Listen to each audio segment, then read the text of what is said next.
So really tonight, I mentioned earlier when we first sat down, all the young men rolled in. Good to see you guys. As I mentioned earlier, we want to spend time with questions and answers, okay? One of the things that you can do moving forward, if you notice GaryCorderyForGovernor.com on the bottom of this, you can actually go to the website and find out more about policy issues. One of the things that my request for you to do would be for you to actually join the campaign. So go to the website, join the campaign. You scroll down a little bit, right? You join the campaign, and the reason for that is you'll start receiving SMS text messages about upcoming events and important information. Because like I mentioned earlier, this Pro-Hawaii campaign is about you, which means you are the ones who are going to run the campaign, right? Don't think that you can just sit back and live in the stands and not make a difference. The goals are scored on the field. You guys with me? Yes. Right? No matter what sport it is, it's the engagement that matters, not the spectator. They enjoy, but they don't score goals. And I'm saying that we need to score goals for the future of Hawaii. So any question you have, we'll get to a lot of questions, as many as possible. It's 7:30. We have the room till 8:30. No question is off the board, so just give it, whatever's on your mind. And then we'll probably address a lot of the policy issues in your questions. So any questions? Anybody, go ahead. Raise your hand. Yes. How do you propose to reduce homelessness? Great question. So the question was, how do you propose to reduce homelessness in Hawaii? We touched on that earlier, a little bit earlier we did, okay? So essentially homelessness in Hawaii is, one of the things is you must change it from being a big business and remove the incentive. The government is incentivized to promote homelessness because the taxpayers' dollars come out of the Department of Health by the hundreds of millions of dollars to organizations that are supposed to help the people on the street, rather than actually finding out why they're on the street and addressing the real needs, because there are real needs. And there's more than one classification of homeless. There are those on the street who prefer to live there. How many of you know this? Yeah. You can do whatever you want to do, but they say, I don't want to, I'm living on the street. I'm living on the beach, right? You cannot do a lot about them except for one thing. Those people that are living on the street and are receiving entitlement programs for the state have to work for the entitlement. They don't get the free ride, right? If they're able to work, there should be work component to an entitlement program. And may I just say that it's not just the homelessness program, it's entitlements across the board. If you're receiving government assistance and you're able and young enough and strong enough and healthy enough to work, there's a work component. This is what's going to change many things in the state. The state has developed a culture of entitlement. How many of you know this? Who knows what who wants to say and define entitlement? Anybody? Quickly. Entitlement. Go ahead. Urban, you got it? What is entitlement? Yeah. I just deserve just because. Oh, fair enough. I'm breathing, so I should get a handout. May I say that a lot of the homelessness in the state of Hawaii comes from other states? Yeah. Right? They are a one-way ticket from another state because they live in Minnesota or they live in Chicago and it's 2 degrees there. When you can come to Hawaii, which by the way has probably the most generous entitlement program in the nation, all you have to do is sign up. A lot of people in this state realize if I just take advantage of every entitlement program, I'll make more doing that than working. How many of you know this? Be honest. It is true. The problem is there's no future. There's no legacy. There's no equity, and there's no way to build generational wealth. It doesn't matter what you do. Once you become addicted to the government, you're addicted to the government. And it's like this. You see these scraps? This is what the government does. Here. There you go. Aren't you happy? Aren't you happy with the scraps I'm throwing off the table? I'm throwing some scraps your way. It didn't cost you anything. It's a nice entitlement. And what I'm saying is you, the people of Hawaii, deserve abundance. But it's related to merit and self-government. The willingness to actually accept and walk in responsibility as an individual citizen. That's why our country is what's called a republic. How many have heard this? How many think we live in a democracy? Be honest. Okay, we do not live in a democracy. A democracy says, I'll give you some entitlements, and then we'll call it mob rule. Right? A republic is individual responsibility and merit. Right? Where what you sow, you reap. Have you heard that phrase? What goes around comes around. These are the kinds of principles that if you apply them to government, everybody will prosper in abundance. So part of it is people live on the street because they want to. Part of it are people who understand what the welfare program looks like, and they can live off the welfare program and not be entitled and never have to get a job. Then there's people who are on drugs. They're just whacked. And we can have an honest conversation. You see them all around. People just unable to function. Middle of the day, bent over. Like almost in a coma state. This is hardcore drugs, methamphetamine, fentanyl, right? That is in the courts. Those people have to be, the people who are pushing that thing have to be arrested, prosecuted, and put in jail. And then finally, there's those people who just had a rough, so the father passed away, the mother passed away, they lost their job, a spiral effect happens, they're on the street. This is where government should step in and open the door for transitions off of the street to wholeness. So, how to do that? You have to do all three things. There's no magic wand, but I can tell you, you have to cut off the idea of entitlement. You have to cut off the incentivization that government gets hundreds of millions and never deals with the problem. Next question. Where's your 15,000 home to be located? Good question. State land. Yeah. So state lands, if you look at, so I did this study. I studied all the islands. I asked, where's all the state land? Then I asked, where's all the state land that's currently developed? Where's all the state land that's currently developed but not being used? Right? And so I identified state parcels across the state. Right? Those are the state lands. So there's some on all the islands. No island's going to get the majority. Right? The more state lands, then the more possibility. But there are lots of things. There are lots of state lands that are currently not being used that can be developed. And the reason that, and you, in addition to that, you'll be able to do this without going to the city for city and county permits. You'll deal with this thing in-house. This is what other states do. One of the things that we struggle with as a state is we're unwilling to actually recognize what other states do that work. Why do we think we need to reinvent the wheel when the problem is solved in other states? Right? We just find out what they're doing and bring it to Hawaii. So that's how.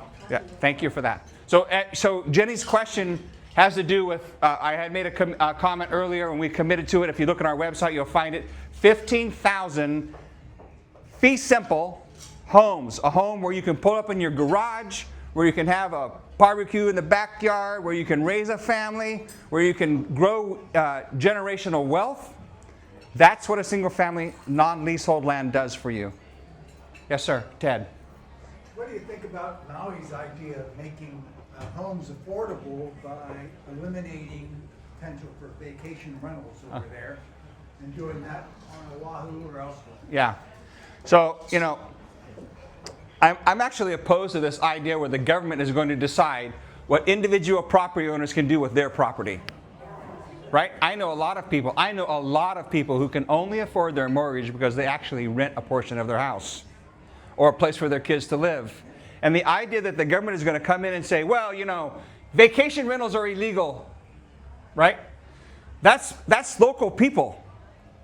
Local people renting to local people. And you're going to take that away and you're going to push them into what? What's the goal? What are they going to do with all these people? They're going to push them into state leased lands, state programs. They're going to give them kauhales, right? The other part of that conversation is what about outside or foreign investors coming in? This is a problem, right? You come in with unlimited resources. There's people out there with unlimited resources, something that most of us can't even fathom, right? They come in, they buy big swaths of land, they do the development, they write checks, they pay off this PUC, they pay off this guy, they do all this stuff, and the property values go through the roof, right? Those folks need to be taxed to the max, right? But you still cannot tell them they can't buy land. That's what property rights are. That's guaranteed in the Constitution. I can tell you, one of the things that we will not do is we will not start violating the Constitution because you have political input from people thinking this is a better way. Government has to be built on solid constitutional principles that empower the people to walk in self-government, to own a gun, to buy property. We have a new law that came out last year, biosecurity law. How many have heard of this law? Okay, biosecurity, authorizing a state agency, not even a politician, not an elected politician, a biosecurity official can come onto your property, and if they find something, they deem something on your property that's infectious, as an example, they can condemn your property and take your property. That's government overreach. They should not have the authority to do that, much like the COVID vaccine. How many parents in here?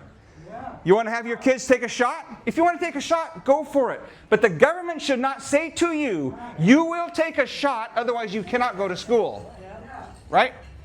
The people should be given an exemption. If they don't want to have their kids take a shot, no shot. That's self-government. This conversation of like, well, if you loved your ohana, you'll take a shot. After all, it's safe and effective. It was never safe. It was never effective. Right? And I can tell you, and may I just be honest with the young people in this room? The young people in this room have been duped. I'm sorry. Some of you are like, oh, don't say that about me. Right? Honestly, when you go into the public square, young people have been taught to comply. Education in America is about compliance, understanding the rules and how to get along and abide by the rules. And if you abide by the rules, everything's going to be okay and it's going to be kumbaya someday. That is not the future of this state, nor its young people. You need self-government, the ability to choose your own entrepreneurial spirit and chase your dreams. And government's job is to open the door and stop regulating the crap out of everything so you can't even breathe. Is anybody with me? This is getting pretty real in here, right? Are you guys okay with this? Because we can have the Pollyanna conversation, right? We can do that. We can have lots of New Year's resolutions, but I can tell you they're going to fall flat and you're going to leave the state. Rather than we true up and get real and get honest about what's required to step into this chaos and bring order. That's what's required. And that's why you don't have it in the state, because no governor has stood according to those kinds of principles. They bow down to the highest dollar and the highest bidder, and it's corruption to the core. That's a long answer to your question, Ted. I told you we were going to get there. Next question. Yes, sir, Curtis. What are we going to do about the radical left? The radical left. Pray. Get them out. Pray. I joined. I'm not involved in politics, but I joined because they murdered Charlie Kirk. Uh-huh. And how are we going to finish the work that he began? Okay. You want to know how? Look in the mirror. Honestly, it takes the antidote to corruption and woke policies is individual citizens going, no, I'm not doing that. The answer is no. The answer is we're not letting boys go into the girls' bathroom. No, that's not acceptable. The answer is not, oh, my son is going to play on the girls' volleyball team, so they're going to kick everybody. No, that's not the answer. We need people who will stand with moral clarity in the public square instead of kowtowing to every whim, every political whim that sounds good and feels good and doesn't make 2 or 3 people mad. So I can tell you, you should be encouraged across this country. There is a great wave, and you don't hear about this on mainstream media. There's a great wave going across this country where the people are finally saying, that's a lie. Ever since COVID, people realize, what? I've been told this my whole life, and now it's not true. How many believe the media? Raise of arms. Raise of hands. Honestly, come on.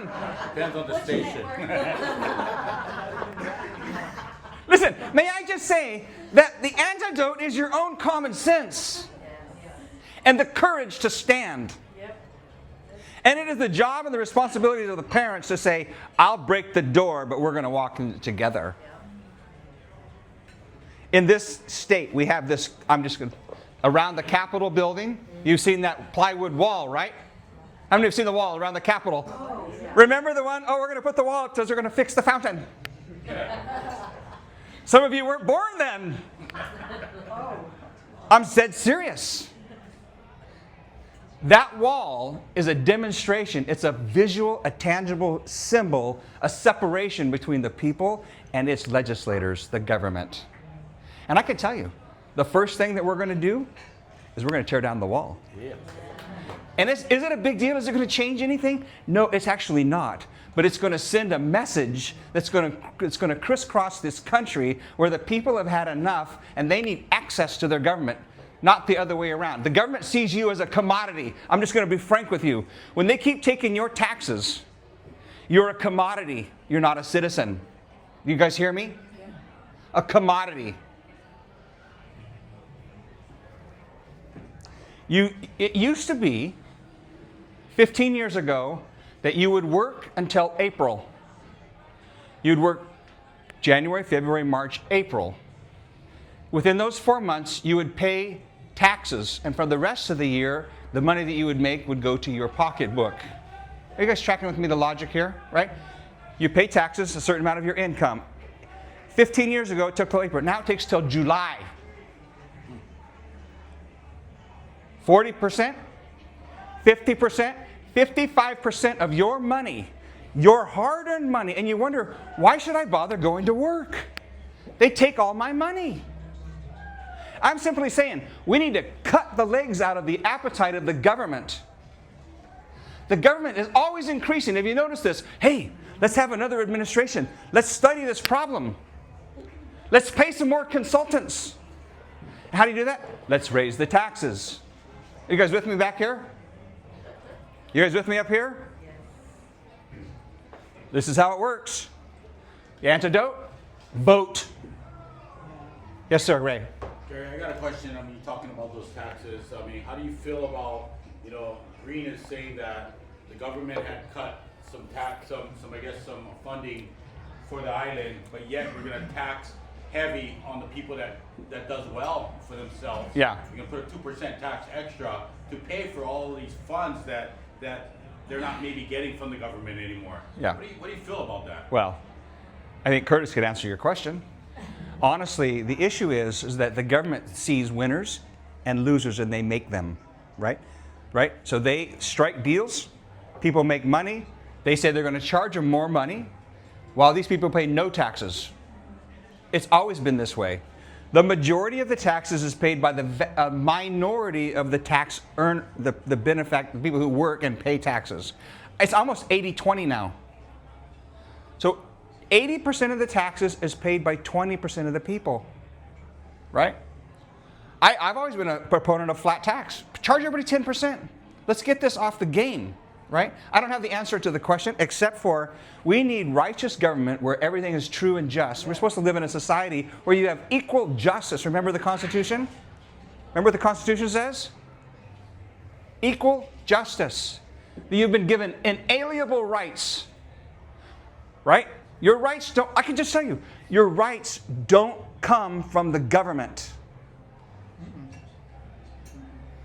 They don't. The government will never have authority over you. You have authority over you. Your rights come from God alone.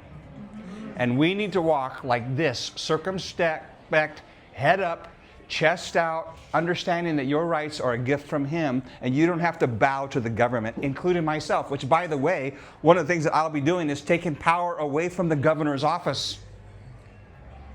We will ensure that on the the Constitutional Convention in 2028, that the Attorney General and the Sheriff and the head of Department of Education are voted on by the people.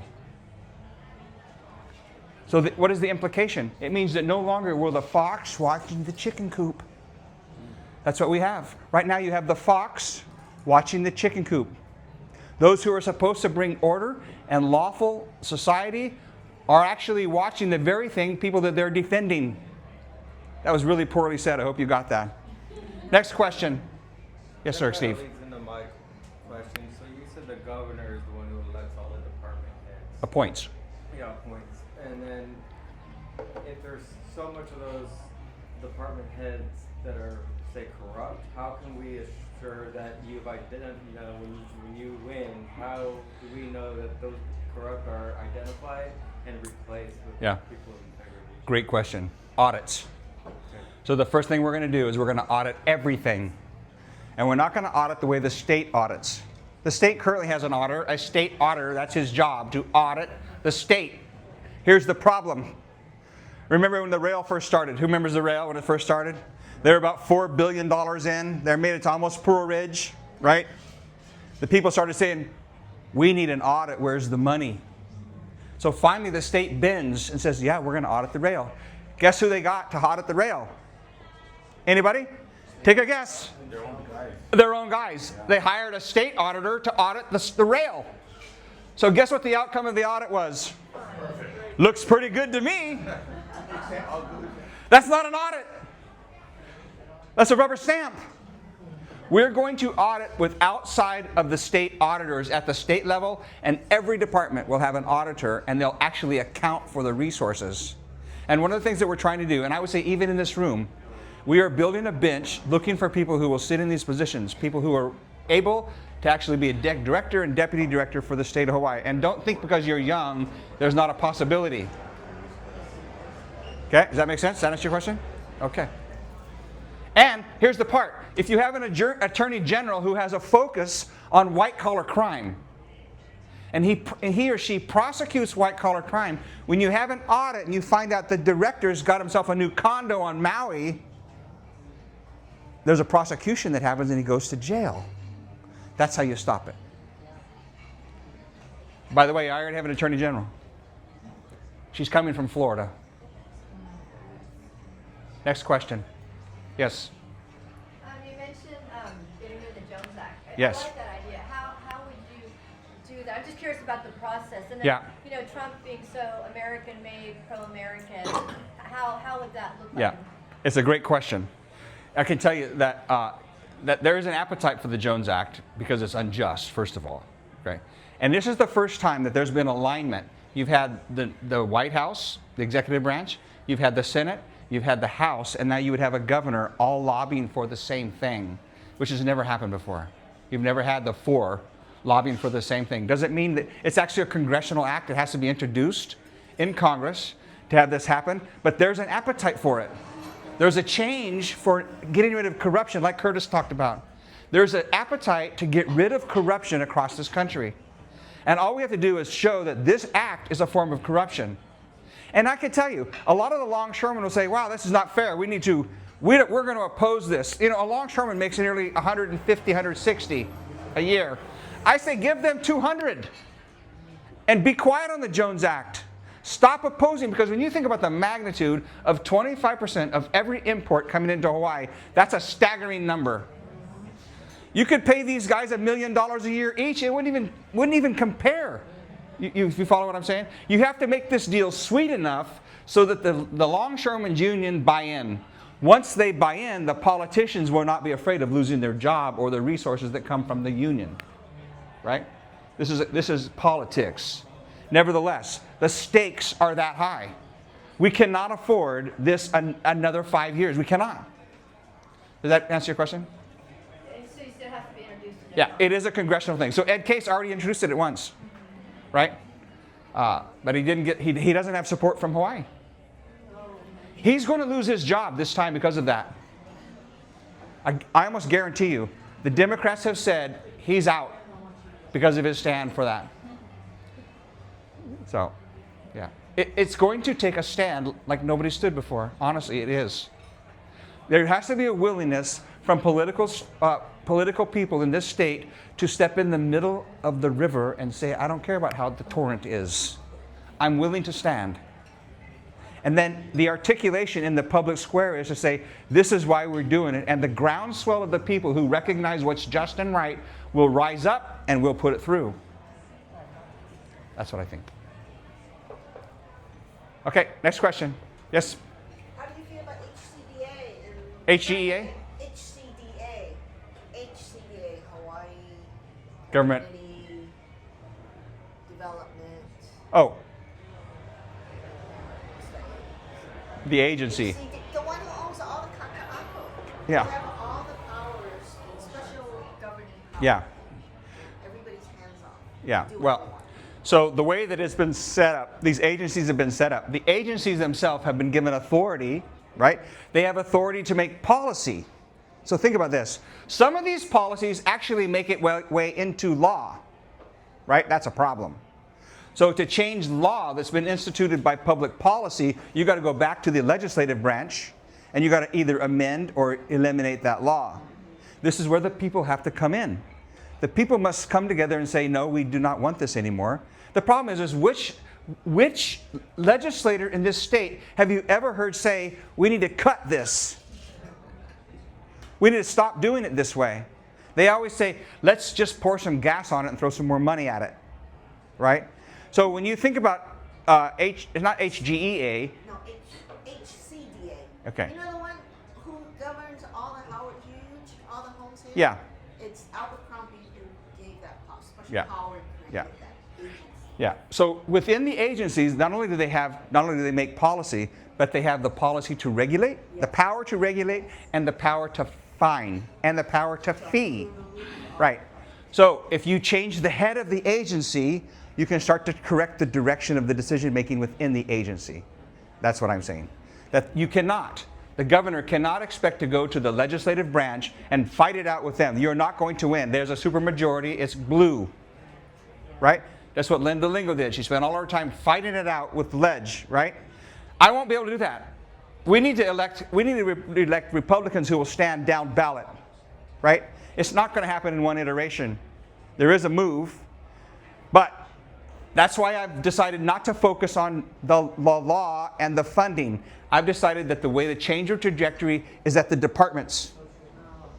And when you change the department head and they change the philosophy of the department, there won't be much time before the actual spending that comes to the department is reallocated to resources that serve the people. And the governor does have some authority within the departments for funding. And I say this in particular about education. SEL is in law, social emotional learning. It's actually in law. It's in our state law now, right? But the governor has the authority not to fund it. So, wow, that's such a great program. It's such a great program. Sasha, don't you think it's a great program? I think it's a great program. But you know what? We just can't afford it this time. You follow me? Yeah. We're just not going to fund it. And we're going to shrink government. Think of this. Who would say to a state, by the way, who's the largest employer in the state? The state government. By far. The state government is the largest employer. And what do they teach the young people? Get a state job. You don't have to work too hard. And you have a nice pension at the end of the day. Has anybody heard this? Right? Right? Work hard. We work hard. I'm not saying they don't work hard. That's not what I'm saying. I'm saying that's the promotion campaign. So we probably have a number of state workers in this room, which is fine. Don't get me wrong. If you're a state worker in this room, may I just say, will you just work hard and make everybody else around you work hard? What an idea. Honestly, I walked out of my office just the other day. You know the service trucks for the state, the 4-door trucks. We got the truck boxes on the back. You got the racks on the back. Got it all going on. I walk out of my office, middle of the day, across the street. Boots are hanging out of the driver's door, like this. No man, back seat. Boots are hanging out of the door. I go, what's up with this? These guys are, it's the 4-door unit, right? There's 4 men in there on payroll, sitting across the street under a shade tree. So I go, I cannot believe this. You know what I see?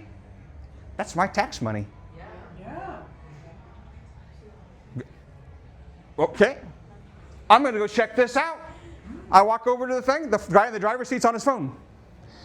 He's like locked in. I'm like here to Curtis away.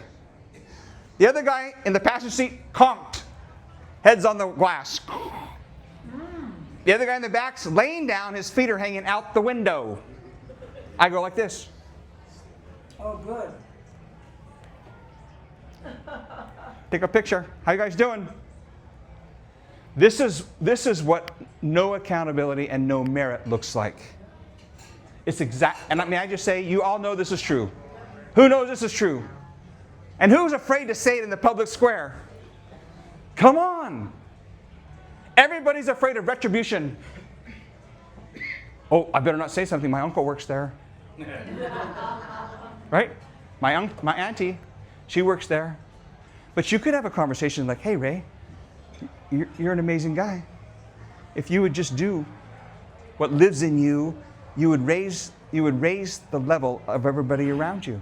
This is a cultural shift that has to start at the top. When you have the person at the top who's committed to corruption, who's committed to what you said, a woke ideology, who's committed to 2030, who's committed to 2045, they will never call the people up. And we'll live in a malaise of, oh, shoot, I died when I was 30, but they buried me when I was 75. Is that the life we want? That's the stakes. That's about as sober as I can say it.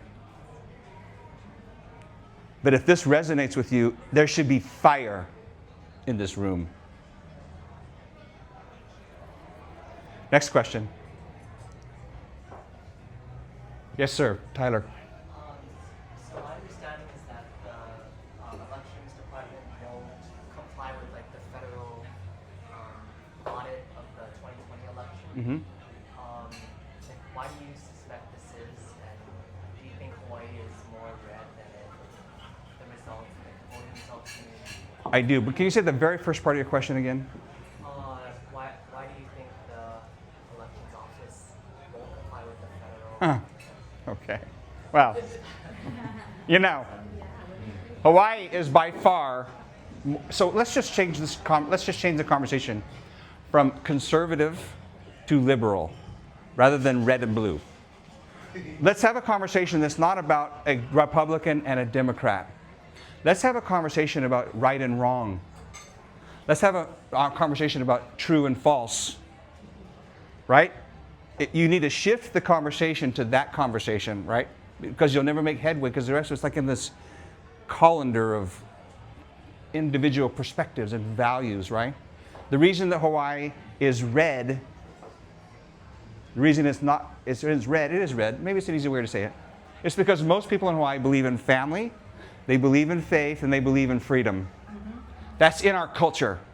That's cultural in Hawaii. That's not something that we imported. When you come to Hawaii, you find families who value getting together, eating together, spending time together, honoring their relationships, wanting that for their family, and they also want faith. They want faith. They want morality. They want morals. Why does it matter in Hawaii? Because Hawaii actually has been run by a voting machine from Venezuela for a long time. It's called Dominion. Voting machines in Hawaii. You notice when you no longer can vote in person, right? So the administration is currently saying they're trying to pass legislation that says all federal elections must be done in person, in paper, a voter ID on one day. Who remembers this? Right? Instead, now we have this process where you vote by mail. They collect the envelopes and they run the envelopes through a computer and they don't know what's inside. They count the envelopes. Right? The problem with that is they can make the envelopes in the computer.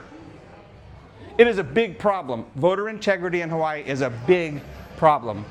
So the reason I said what I said earlier is the Office of Elections and Chief Election Officer Scott Nago is appointed by guess who? The governor. So how do you win in that scenario? too big to rig. You've heard that phrase, right? All of the people must come out, and it must be an overwhelming voting day where the people of Hawaii speak loud and clear, and nobody can hide behind a machine and say they didn't win. And I can tell you, we don't need that many votes. We need 200,000 votes to win. That's a small number. When 50% of the people do not vote, right?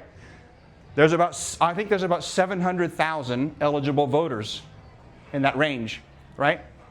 50% don't vote. That's down to 350, right? Last election, Green won 245, Iona 150, something like that, right? 63 to 34, the percent. We need to get 200,000 votes, and he gets retired. Isn't that a great idea? Yep. Hawaii can have a new start in 8 months. It's up to you. Next question. Yes, sir. Alex. You talked about like Department of Education earlier, like requiring like teaching financial literacy, but outside of that, there's also like issues of indoctrination in the Department of Education. How would you work around Yeah. that? So, curriculum in Hawaii is set by Department of Education. If you put people in charge of Department of Education who choose the curriculum, then you will change the trajectory of the education process itself. And I can say in Hawaii, we're unique in the entire country. We have a centralized education system all ran in Honolulu, right? The education system in Hawaii should be decentralized. It should be by county. Every county should have their own board of education, because I can tell you, Sean, where do you live at, Sean? Waipahu. I guarantee you, what's going on in Waipahu is not the same thing going on in Kauai. They have a different culture. They have different things that they're doing. They need a different focus in the education.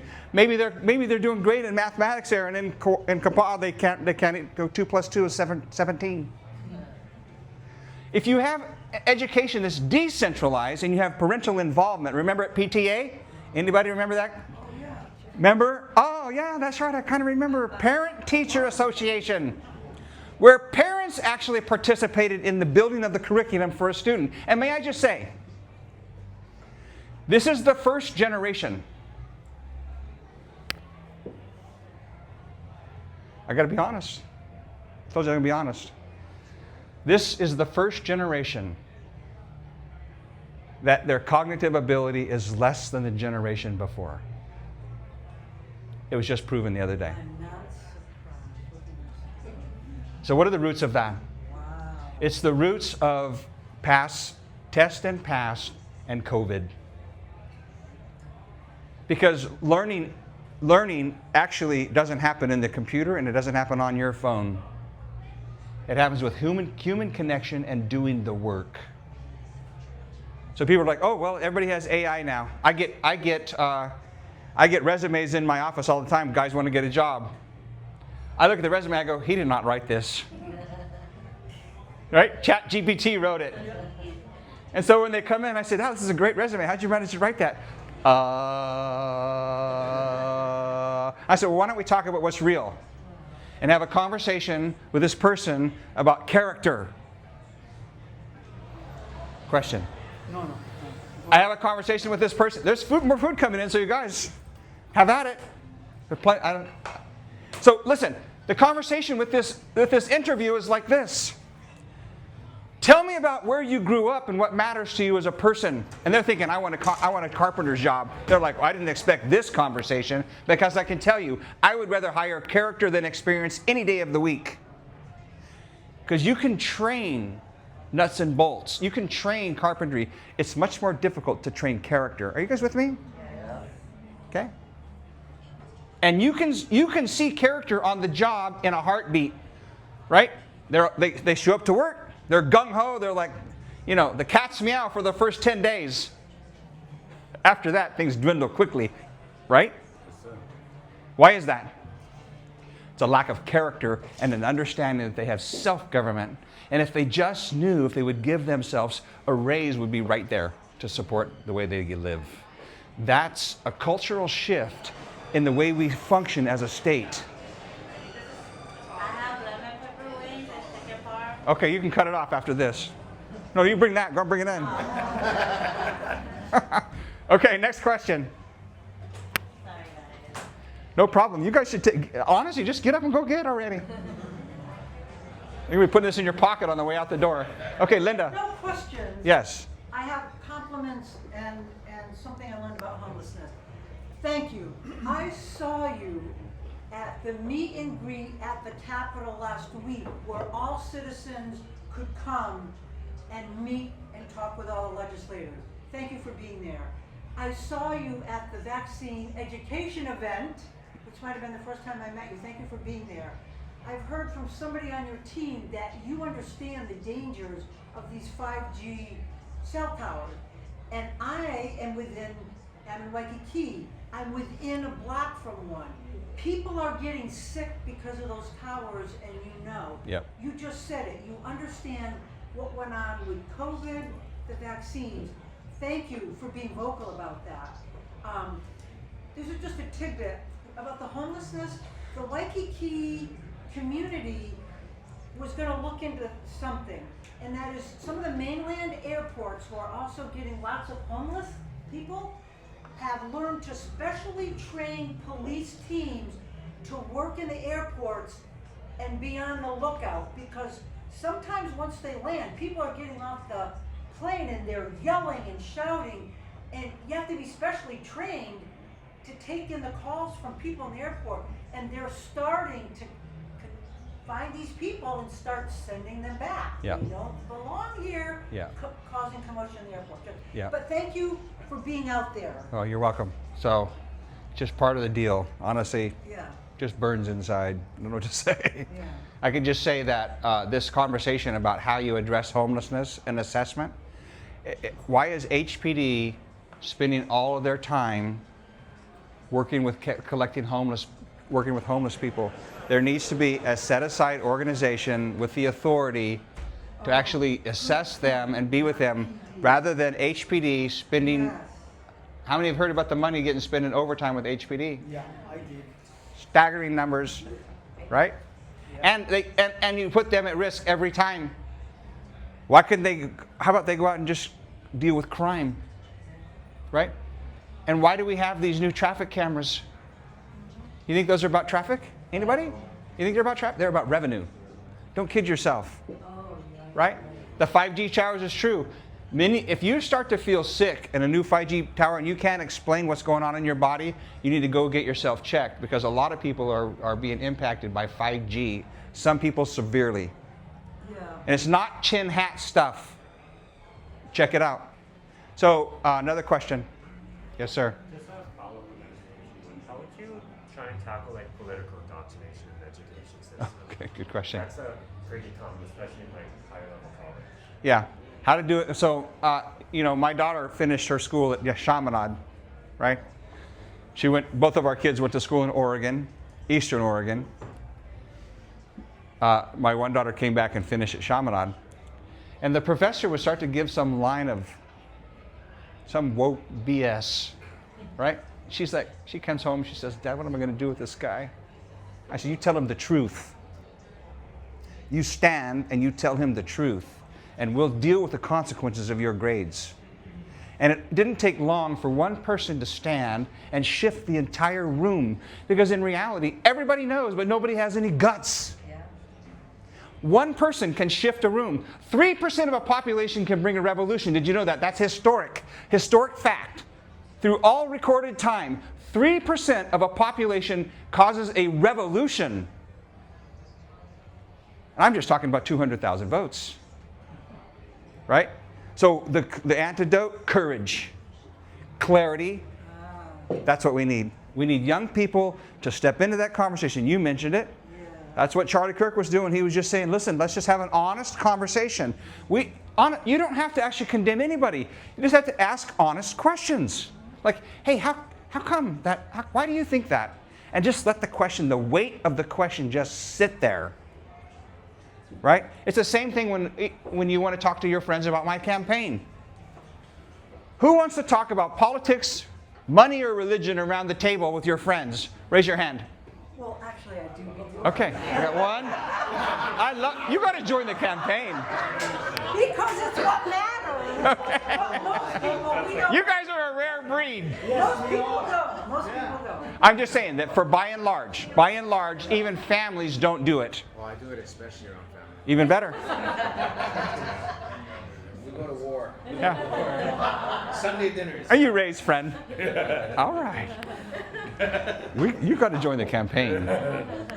I can just tell you this. Okay, what's required is, it's not the first person who stands, by the way. What is your name? My name's Joy. Joy. You got in here without a name tag. That's just wrong. Yeah. If Joy stands up in the park because some guy is abusing his wife, this, you want to be real? You're in the park. You see some bad behavior going on. You're forced with a question. Do I do something, or do I turn and look the other way and pretend like I don't have to do anything because it's not my kuleana?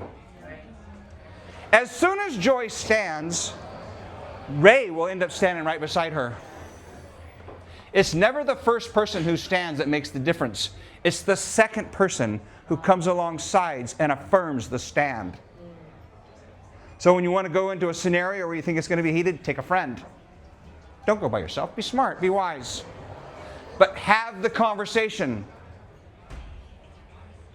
You have the authority because the authority doesn't come from government. You guys with me? Next, we're running out of time. Hang on. Tell me about your time. What are you doing? Oh yeah, so we're gonna, I'm not sure if you guys are okay, but we had ordered a little bit more food in case some people were still hungry. I'm going to eat. Yeah, go for it. And actually, we wanted to get here by 8:30, so if you guys still, anybody else that wants to turn in their quiz, and if you guys have any, Okay, so while she's doing that, I'm going to wrap this up. Okay? It's 8:13. Really, you guys, all of you guys should be eating some more food. But I'm going to wrap this up. Okay? The wrap up is this. I told you when you came in the room that my job tonight was to ensure that you had enough information where you realized, yes, it's time to engage. To get out of the stands and get onto the field. My hope is that that's happened. Okay? I hope it has. If it has happened, who's your sphere of influence? Who do you know? You get your phone out. You get your contact list. Everybody's got a contact list, right? Get your contact list. Okay. I guess we're spending the night. Dang, sliders now. It's getting better, no better. So listen, get your contact list out. Who's with me? Get your phone out right now, everybody, real quick. Grab your phone. I got to do this.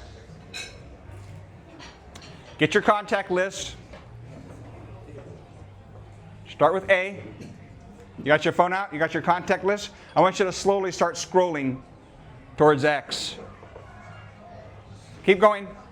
Just start scrolling. Keep going. It takes a while. I know some of you guys got 1,000 people in there. Keep scrolling. When you're done, raise your hand. When you're done scrolling your contact list, raise your hand. Okay? All right. This list is your sphere of influence. You should never underestimate who you are in the community. You have power and influence. These people are waiting for somebody to tell them the truth and enroll them in their own future. Oh, that's a good line. You understand? It's not a matter of telling them how to think, who to vote for, what's right or wrong. It's an open conversation to build the relationship because honestly, right? Honestly, the currency of change is relationship. It's one person at a time.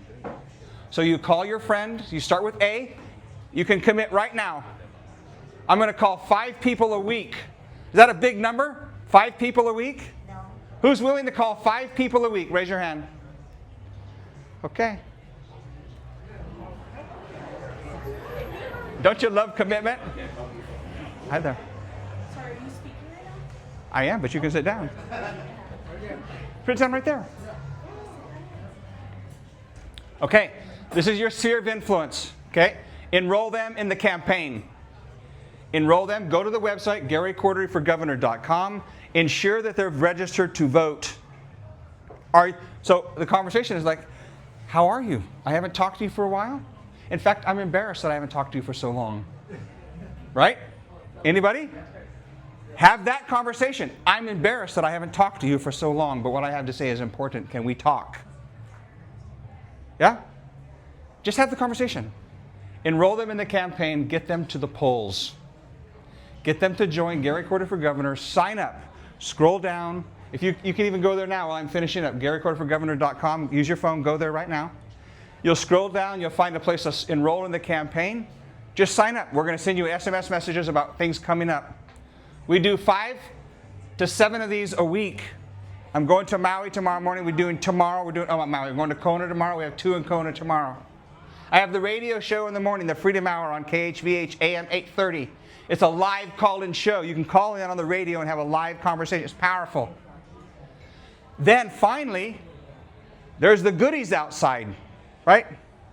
This is one of the ways that we raise money for the campaign. Honestly, how many of you know it takes money to win this race? Oh, yeah. It does, right? And don't underestimate what you think you're up for. You follow your conscience.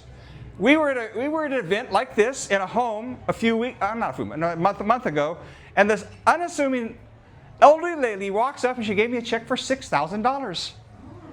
She said, I'm in. Awesome. That was that. That's all it took. She heard the campaign. She said, I'm convinced we need change here. That's a max gift, by the way. In the governor's race, a max gift is $6,000. But my request is, if you want to do that, fantastic. But my request is that you sign up on the campaign and you hit the donate button and you a reoccurring number. Maybe it's 20, I'll do $50 a month, but it's going to happen every month. If we can get 10,000 people to start doing a reoccurring donation, then you're going to see that mug on Channel 2. Right? And we're going to declare what is right and just for the people of Hawaii, a pro-Hawaii campaign for the future of Hawaii. On the way out, please see the table out there. There's cool hats out there to buy. Hats are $20. There's a magnetic sign for your car. They're very cool. They're $50. There's t-shirts out there. They are... How much are they? 25. Okay, 25. Anyway, I encourage you to clear that table. I hate packing that stuff.